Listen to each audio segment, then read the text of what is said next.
Hey, good morning, sewing friends. So it's been a really long time since I blogged on my own sewing blog, or vlogged on my own sewing blog, as it were, and I'm going to start it up again.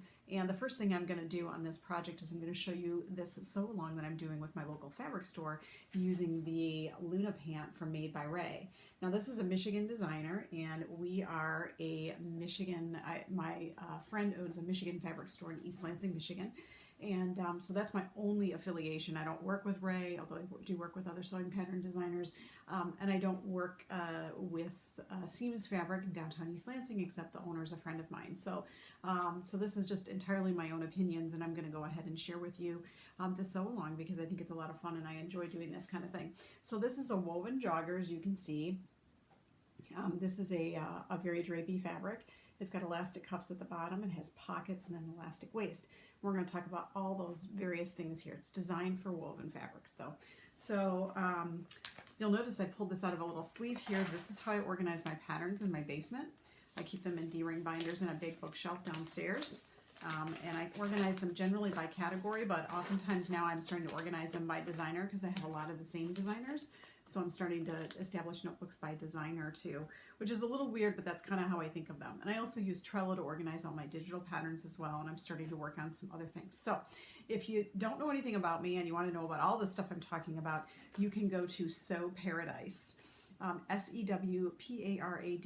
You can just Google that. I have a redirect that goes to my very, very old URL that I've had for like literally 20 years at paradise-graphic.com. And the reason why I'm still keeping it is because those really old URLs, they have lots of SEO authority with Google because they've been around so long. So anyway, so that's why I have that old URL. So this is the Made by Ray. And I'm making it actually in my intended fabric is going to be this beautiful drapey mint tencel rayon. So I was in my local fabric store, and this is the reason why you need to love all over your local fabric store. I was in my local fabric store, and the owner of the store, although all of her staff does this too, the owner of the store, when I'm asking her, I'm like, hey, I'd like to do the Luna. She's like, great, here's the pattern. I'm like, yeah, I need something kind of drapey. And ordinarily, I would just wander around and find something on my own in the store. But she was like, oh, I've got this beautiful thing. And she like pulls this out from under the counter as if she's been waiting for me to show up, which I think she actually was, and had this set aside. And she's like, I think this would be perfect for you. Now, she probably knows that this is my favorite color because I probably said it on social media or maybe in her store like 1,500,000 times. But anyway, this is one of my favorite colors. Absolutely. This was what J. Crew would have called pool back in the day. For those of you who are big J. Crew fans, this is J. Crew would have called this pool. And I think that just perfectly embodies everything that I am all about. I am all about pools and oceans and beaches and beautiful aqua colors. So this is my intended destination fabric. We'll call that the destination fabric. But I always make garments out of real fabric as close as I can get to that, or at least a muslin before I do it. And I know that seems like it's a really long time to do that, but when you're making something, you want to make your sewing patterns more than once. In fact, I'd like to make this 4 or 5 times, these joggers. You want to make them more than once, and you want to definitely test out to make sure that the things are in the pattern you like, right? Leg width, how the rises are 2 big things for me. Leg length might be really big for you, and you might need to look and say, you know, hey, longer or shorter.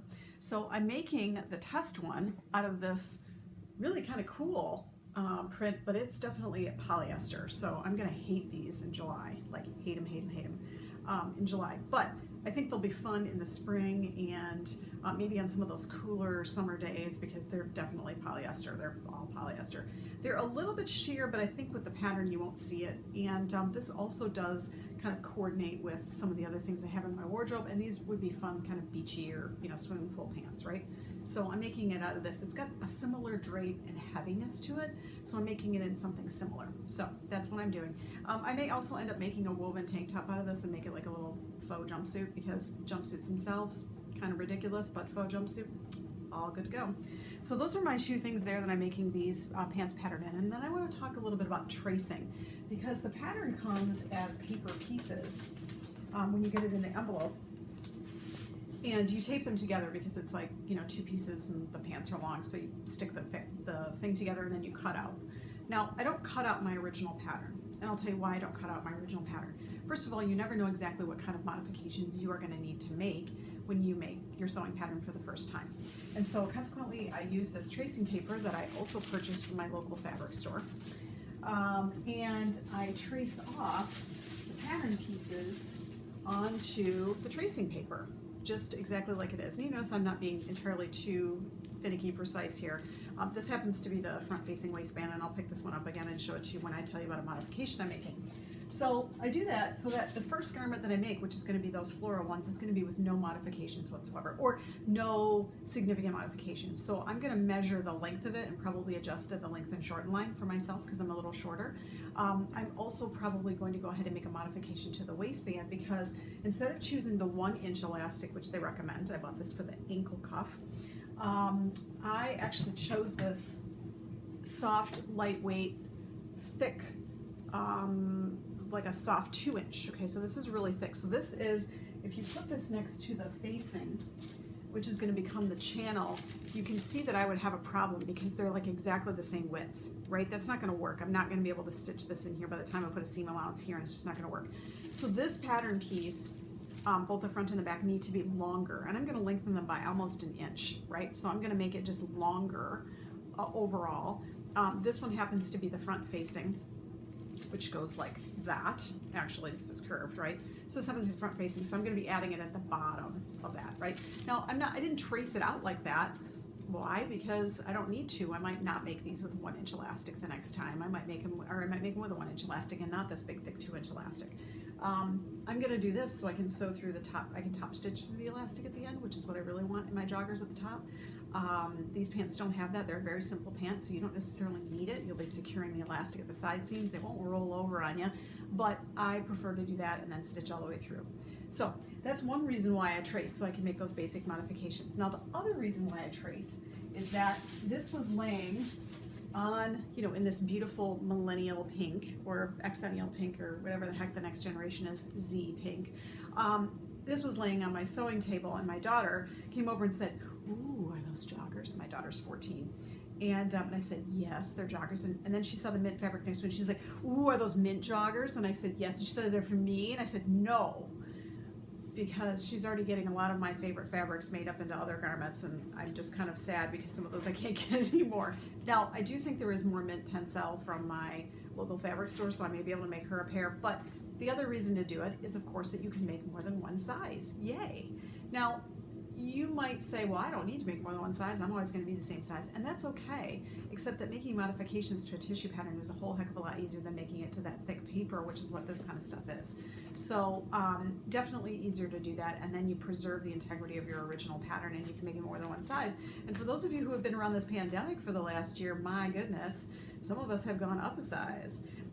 I keep going down sizes. I haven't actually lost weight, but I think I'm starting with a bigger size, and then I'm making it and going, those are too big. I should make a smaller size. So I made another pair of pants, also from my local fabric store, the Pietra pants from Closet Core, and I've gone down 3 sizes because apparently I felt like I was really chubby after eating all that pandemic food over the winter. And the first pair I made, I could wear like fleece leggings underneath it and still have room, which is exactly probably how I'll wear it next year. Like, those will be my winter working in the yard pants. So I'm actually gone down 3 sizes in those. So I am sewing a large in these because the waist is 34, the hips are 42, and that's almost exactly me. I'm like 33, 42, but I have a feeling that I might get into this and say, you know what, that tencel is so drapey that I might need to go down an extra size. Also, there's a ton of room in this one, lots of ease, as you can see. Tons of ease in this one. I think she even says there's like 4 inches of hippies or something. So you might be able to go down a size in this, and that's the reason why you make the test garment in the first place, so you can kind of say, oh yeah, I don't really need that big of a size. So anyway, that's what I'm doing.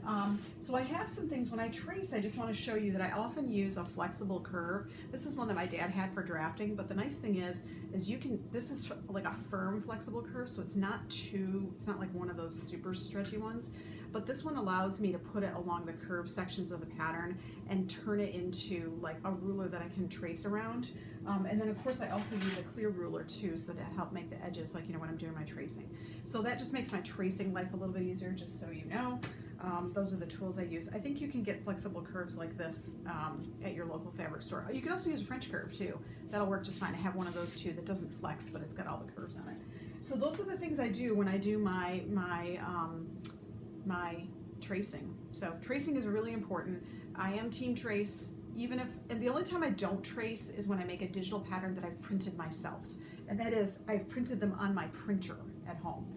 So if I've done that, then I don't trace, because I can always just print another one, right? If I need a different size, like for my daughter or for myself, I can always print another one. So now let's talk a little bit about capsule wardrobes, because I know everyone's kind of flipped out about capsule wardrobes because they're just the most amazing thing ever. But a lot of people get really crazy with it. So with my Luna pants, I said I want to make some things that go with my Luna pants. So this morning when I was getting dressed, I pulled out this lightweight linen sweater from J. Crew that I got on Poshmark, and I thought, oh, look at that. Hey, all of a sudden now you got joggers and a sweater. So I'm always looking for things in my wardrobe that I can put together with other things that I already have, because that makes a sustainable wardrobe, and then you can use the things you have. So besides liking that color, I have a lot of things in that color. But I also have this. It is still winter where I live. I'm under no illusions that it's not going to get cold over the next couple of weeks, and I have not sewn this. Also bought it at my local fabric store.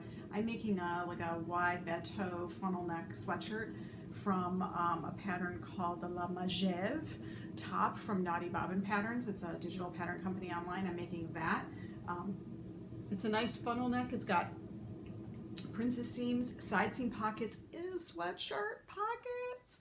Anyway, side seam pockets, and it's a little bit of a like high hip length, so not quite cropped, but definitely really nice. And it's got a big bateau neck, and so I'm going to make that into this, or this into that, over the weekend, because it will still get cold and I will still wear this. So that's the first thing. Now the second thing I'm going to make is, I'm the last person in the sewing universe to make an Ogden cami. I bought this last year at the local fabric store. These two things are completely unrelated, but as you can see, they are completely related. So Ogden cami, that's going to be really wonderful for summer. And then in January, in a fit of really desperation over the lack of really good winter that we were not having, but it was still winter, I bought this at my local fabric store. And as you can see, this and this also look lovely. And I'll be using this from my own self-drafted poncho top, which you can find on the blog at paradise-graphic.com. The poncho top. It's a kimono sleeve, bateau neck, high hip, little floaty top. I opted to not make a peasant top. Peasant tops and I sometimes don't get along because they're so voluminous, and I think that they don't necessarily look good on me, and also because they're kind of fussy with the gathered neck and everything. I don't know. I didn't want to do a poncho top. It wasn't resonating with me, but another good choice would be a poncho top in this. But I wanted something floaty, more than just a woven t-shirt. I wanted something really kind of floaty. So the self-drafted one that I have on my blog with the instructions, that's what this is going to be. And then didn't pick those fabrics out together. And then the last thing is my daughter, who wanted those mint joggers, and I hope they have more Tencel mint at my local fabric store, but I picked this out. She picked this out for herself last winter, and I promised to make her some sort of like a hoodie t-shirt thing, because it's like a lightweight jersey. It's really beautiful. This is a Robert Kaufman jersey. So, and as you can see, if she wants the mint joggers, and hopefully my local fabric store still has the mint, those two would coordinate really nicely as well too. So she might get a hoodie and joggers and the shorts that she took out of the striped linen fabric that I cannot get anymore in my local fabric store, and I'm really upset about that, because I'm making shorts for my 14-year-old and there's not enough for me. Anyway, but I don't want to be all hoardy on my fabric. I got to share it around, right?